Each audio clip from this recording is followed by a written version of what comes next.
The morning of February 24th started with support from the Navy. The Idaho and the Pensacola bombarded the areas north of Airfield No. 2.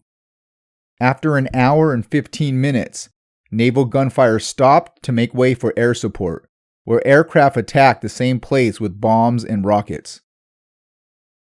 The 21st was responsible for taking Airfield No. 2. The morning of the attack was slow and bloody.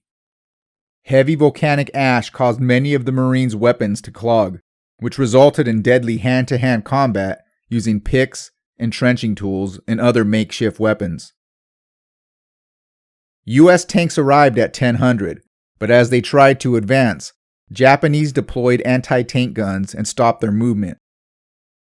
Although Japanese forces did little damage to the tanks, the infantry units faced a high casualty rate, which included the death of the commanding officers for both Kilo and India Company. Tanks and artillery were used to help destroy enemy positions, and Marines made substantial progress on D+5. On their left flank, the 26th Marines were making significant progress as well. They were moving at a faster pace, but as they advanced past the center line, Marines found their right side exposed and started to take fire from Japanese forces near Airfield No. 2. The Japanese began to target stretcher bearers, and they suffered a high casualty rate while carrying the wounded back to the rear. By 1600, the 26th found themselves 400 yards ahead of the 21st. The risk of further exposing the right flank was high, and they stopped for the night until the 21st could catch up. Near the southeast edge of Airfield No. 2 was elevated ground known as Charlie Dog Ridge. At 11:25, the Japanese unleashed heavy machine gun, rifle, and anti-tank fire into the front lines of the 24th Marines at almost point-blank range. This devastating defense stopped the progress of the Marines. Support from air and naval gunfire was requested, but refused due to the closeness of front lines to enemy positions.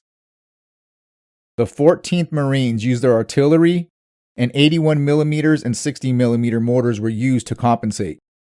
During this 5-minute bombardment, Gulf Company moved 4 machine guns into position and targeted Japanese fortifications. The persistence of these Marines resulted in them successfully destroying 6 of the enemy's defense structures. Yard by yard, the Marines advanced. Assault squads worked from one strong point to the next, burning and blasting their way to the top of the ridge. And by 1700, the Marines were clearing out the last of the defending forces. The day ended with the Marines advancing 500 yards and taking Charlie Dog Ridge. And although significant progress was made on D+5, the price of 6 days of fighting was high.